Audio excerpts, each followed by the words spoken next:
हमारे रसखान जी भी भगवान से यही प्रार्थना करते हैं। रसखान जी कहते हैं, मानुष हो तो वही रस खाना, बसौ ब्रज गोकुल गाँव के ग्वारन।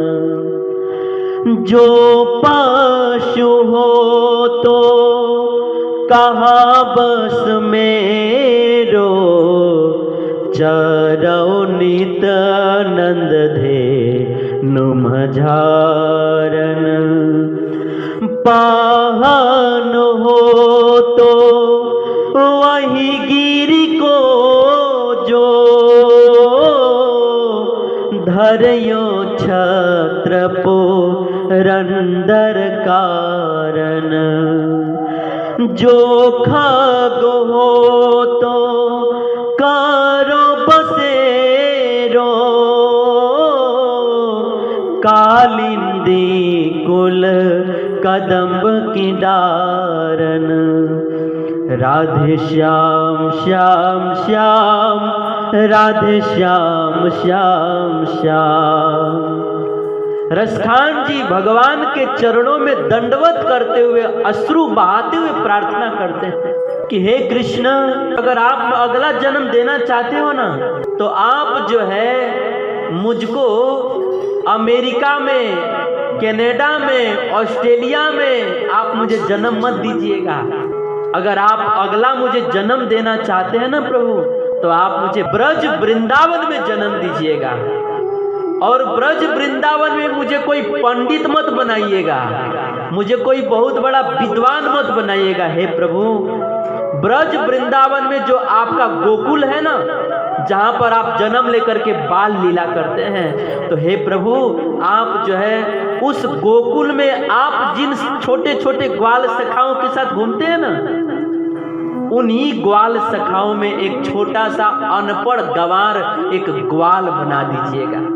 मानुष हो तो वही रस खान, बसौ ब्रज गोकुल गांव के ग्वारन। और हे प्रभु, कदाचित अगर मैं मनुष्य बनने के लायक न हूं, क्योंकि मैं मुसलमान हूं, मेरे जीवन में बहुत पाप किया है, अगर मैं मनुष्य बनने के लायक न हूं, तो आप जो है प्रभु मुझको पत्थर बना दीजिएगा।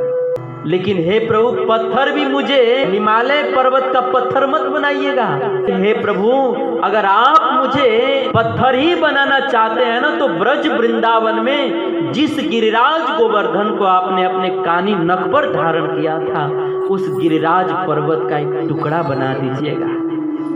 क्योंकि आप जो है गिरिराज पर्वत के ऊपर जब गायों को चराने के लिए आते हैं, तो कभी न कभी आपका चरण रज मुझ पत्थर के ऊपर पड़ जाएगा ना, तो जैसे आपके चरण रज के स्पर्श से अहिल्या का उद्धार हो गया था, वैसे ही कभी आपका चरण रज मेरे मस्तक पर पड़ेगा तो मेरा भी कल्याण हो जाएगा। इसलिए पाहन हो तो वही गिरि को जो, धरयो छत्र कर पुरंदर कारण। पत्थर भी बनाना हो तो गिरिराज जी का एक टुकड़ा बना दीजिएगा। और हे नाथ, अगर मैं गिरिराज जैसे पवित्र पर्वत, भगवत स्वरूप पर्वत का अगर पत्थर बनने के भी लायक न हो, तो आप मुझे एक पशु बना दीजिएगा। लेकिन पशु में भी प्रभु प्रार्थना है क्या, कि आप जिन गायों को चराते हैं ना, जिन गायों के पीठ पर आप हाथ रख करके सहलाते हैं, जिन गायों के गले में हाथ डाल करके आप जो है गलबाही दे करके चलते हैं, जिन गायों के दूध को आप पीते हैं, आपने ठाकुर जी का एक छवि देखा होगा, माता यशोदा दूध दूह रही हैं और ठाकुर जी जो है माँ यशोदा को हटा करके और बछड़े को भी हटा करके, बछड़ा भी दूध पी रहा है, ठाकुर जी बछड़े को हटा करके खुद दूध पी रहे हैं, डायरेक्ट पी रहे हैं। कितनी प्यारी छवि है ठाकुर जी की। बछड़े और ठाकुर जी में लड़ाई हो जाती है। बछड़ा कहता है हम पिए पहले, ठाकुर जी कहते हैं नहीं हम पिएंगे पहले। ठाकुर जी कहते हैं देखो आप पीजिएगा, लेकिन क्या है ना, हम पी लेंगे तो प्रसाद बन जाएगा। हम भोग लगा लेंगे पहले तो प्रसाद बन जाएगा, तो बछड़ा तुम प्रसाद पीना, इसीलिए हमको पहले पीने दीजिए। तो रसखान जी कहते हैं कि प्रभु अगर आप मुझे पशु भी बनाना हो तो आप गाय बनाइएगा, और आपके घर पे जो 9 लाख गाय है ना, उन 9 लाख गायों में एक गाय बना दीजिए, भले अंधी बना दीजिएगा, भले लंगड़ी बना दीजिएगा, लेकिन अपने घर में एक पशु बनाना हो तो अपने घर का बना दीजिएगा। और इतना ही नहीं है प्रभु, अगर मैं पशु भी बनने के लायक न हूँ तो हे प्रभु आप जो है मुझको एक पक्षी बना दीजिएगा, लेकिन पक्षी में भी मोर पक्षी बनाइएगा।